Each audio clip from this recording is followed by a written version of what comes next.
En la escarpada costa de Bretaña, Francia, hay un ejército que nunca perdió una batalla, pero que jamás celebró una victoria. Es un ejército silencioso, inmóvil, como si el tiempo se hubiera detenido solo para ellos. Son miles de soldados de piedra, perfectamente alineados en filas que se extienden por kilómetros, montando una guardia eterna bajo el sol y las estrellas, y llevan más de 7000 años esperando una orden que nunca, jamás, llegará. ¿Piensas que son solo rocas? Piénsalo de nuevo. La leyenda local susurra una historia completamente diferente, una mucho más oscura y fascinante. Olvídate de las crónicas de acero y sangre. Esta es la historia de una maldición divina que detuvo en seco a toda una legión romana.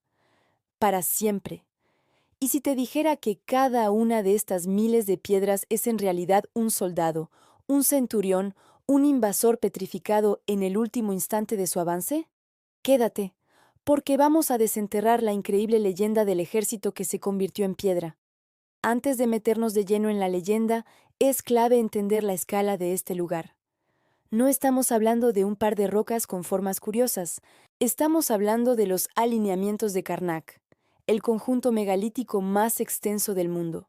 Son más de 3000 menhires, monolitos de granito, que se alzan del suelo, organizados en patrones súper precisos a lo largo de más de 4 kilómetros.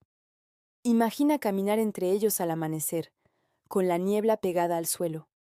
Las piedras, algunas tan altas como un jinete a caballo y otras apenas a la altura de tu rodilla, proyectan sombras largas y fantasmales. Y no están puestas al azar. Se agrupan en diferentes formaciones, como los alineamientos de Menec o Kermario, creando avenidas de piedra que parecen conducir a un destino desconocido. La sensación es sobrecogedora. Es un silencio que pesa, cargado de historia. Un paisaje que, sinceramente, no parece de este mundo. Para que te hagas una idea, estas formaciones son mucho, pero mucho más antiguas que la mayoría de los monumentos famosos que conoces.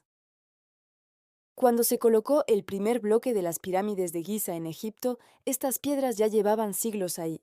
Cuando los druidas estaban construyendo Stonehenge, este ejército de granito ya era una reliquia de un tiempo olvidado.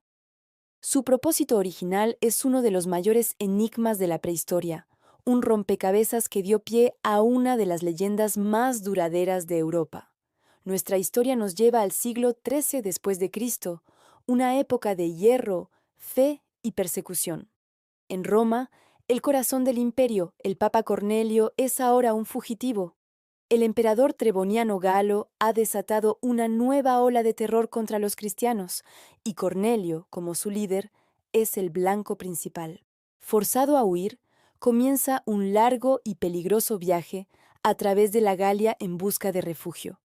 Pero el Imperio Romano no perdona. Una legión pagana, un cuerpo de soldados de élite leales al emperador, es enviada para darle caza. Su misión es simple: capturar al Papa y aplastar su influencia. La persecución es implacable. Los legionarios, con sus sandalias y armaduras, avanzan como una marea de acero, arrasando todo a su paso mientras siguen el rastro del fugitivo. Tras meses de persecución, Cornelio llega a la costa de Bretaña, a la región que hoy conocemos como Karnak. Está acorralado. Frente a él, las aguas frías y turbulentas del Atlántico. Detrás, el estruendo creciente de la legión que se acerca. El polvo en el horizonte anuncia la llegada de miles de soldados. Los estandartes del águila imperial ondean al viento y el sonido de las trompetas de guerra retumba en el aire. Para Cornelio, el fin parece inevitable. Desesperado, el santo sube a un pequeño monte para ver a sus perseguidores. Observa cómo el ejército se despliega en la llanura, formando sus líneas de batalla, listos para el asalto final. Los centuriones a caballo gritan órdenes y las filas de legionarios avanzan, con los escudos en alto y las espadas desenvainadas. Son una máquina de guerra, el símbolo del poder implacable de Roma. En ese momento, sin escapatoria, Cornelio se arrodilla.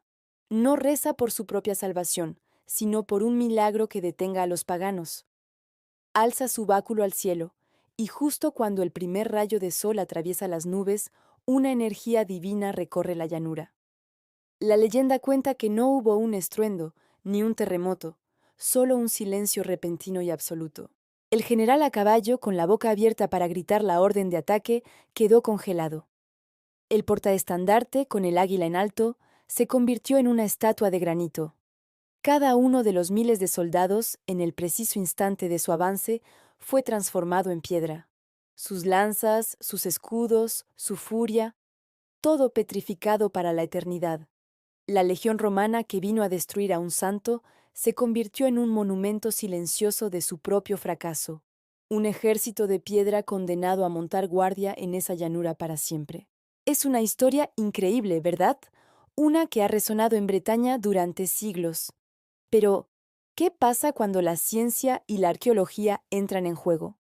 Pues que la verdad resulta ser aún más antigua y misteriosa. La leyenda de San Cornelio es fantástica, pero choca de frente con un pequeño problema. Las fechas no cuadran, para nada. Gracias a técnicas de datación como el carbono 14, hoy sabemos que los alineamientos de Karnak no se levantaron en el siglo III. Fueron construidos entre el 4500 y el 3300 a.C., antes de Mimodin Mosich. Piénsalo un segundo. Estas piedras fueron talladas, transportadas y colocadas en su sitio miles de años antes de que se fundara la mismísima ciudad de Roma. Son casi 4000 años más antiguas que la legión que supuestamente petrificaron. Pedirle a un soldado romano que se encuentre con estas piedras sería como pedirle a un conquistador español que se tope con un mamut lanudo. Los milenios simplemente no coinciden. Entonces, si no fue un ejército romano, ¿quién creó este lugar y por qué? La respuesta nos lleva al Neolítico, a una civilización prehistórica de la que no tenemos textos, solo las monumentales pistas que dejaron. Y no eran gente primitiva, eran agricultores, ingenieros y, muy probablemente, astrónomos bastante sofisticados. Los arqueólogos manejan varias teorías. Una de las más fuertes es que Karnak era un gigantesco observatorio astronómico. Las líneas de menires podrían haber funcionado como un calendario de piedra, permitiendo a estas culturas predecir los solsticios y equinoccios, eventos cruciales para marcar los tiempos de siembra y cosecha. Otra teoría apunta a una función religiosa. Karnak pudo ser un inmenso centro ceremonial para el culto a los ancestros. Cada piedra podría representar a una persona, una familia o un clan, creando un lazo eterno entre los vivos y los muertos. Las avenidas de piedra serían caminos procesionales para peregrinaciones y rituales que se han perdido en el tiempo. Finalmente, algunos expertos creen que era una demostración de poder y una forma de marcar territorio. Levantar miles de piedras de varias toneladas era un esfuerzo comunitario brutal que requería organización y recursos. Era la forma que tenía una tribu de decir, esta es nuestra tierra, somos poderosos, y nuestra memoria, como estas piedras, perdurará. La verdad es que probablemente fue una mezcla de todo, un lugar donde ciencia, religión y poder se daban la mano.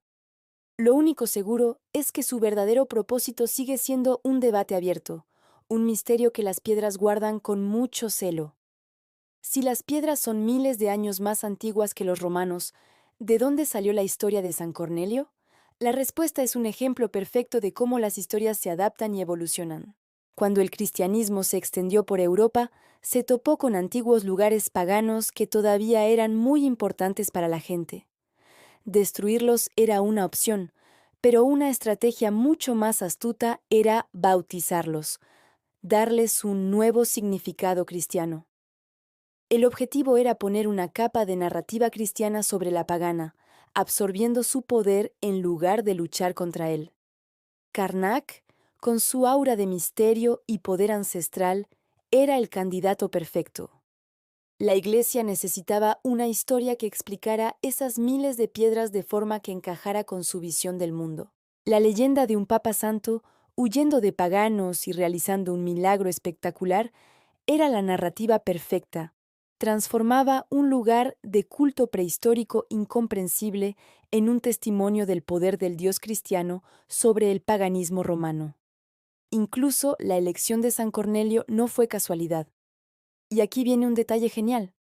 Su nombre, Cornelius, sonaba muy parecido a cornu, la palabra latina para cuerno. Con el tiempo, San Cornelio se convirtió en el santo patrón del ganado con cuernos, un animal vital para la economía agrícola de Bretaña.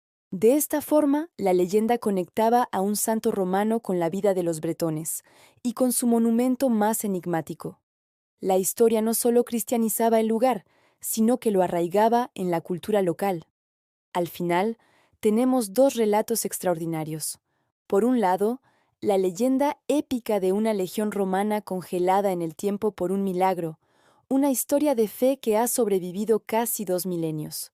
Por otro, la realidad arqueológica que nos habla de un misterio aún más profundo. Una civilización perdida que hace 7000 años tuvo el conocimiento y la voluntad de remodelar el paisaje a una escala masiva, dejándonos un mensaje que apenas empezamos a descifrar.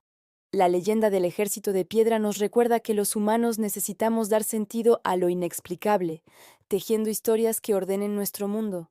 Y aunque la ciencia nos da una ventana a la verdad histórica, no puede borrar la magia de la leyenda. Y ahora la pregunta es para ti. ¿Qué te parece más fascinante? ¿La imagen de los soldados de una legión maldita montando una guardia eterna? ¿O el testamento silencioso de nuestros ancestros prehistóricos que entendían el cosmos de una forma que hemos olvidado? Déjanos tu opinión en los comentarios. ¿Conoces otras leyendas sobre lugares antiguos que desafíen la historia? Nos encantaría leerlas.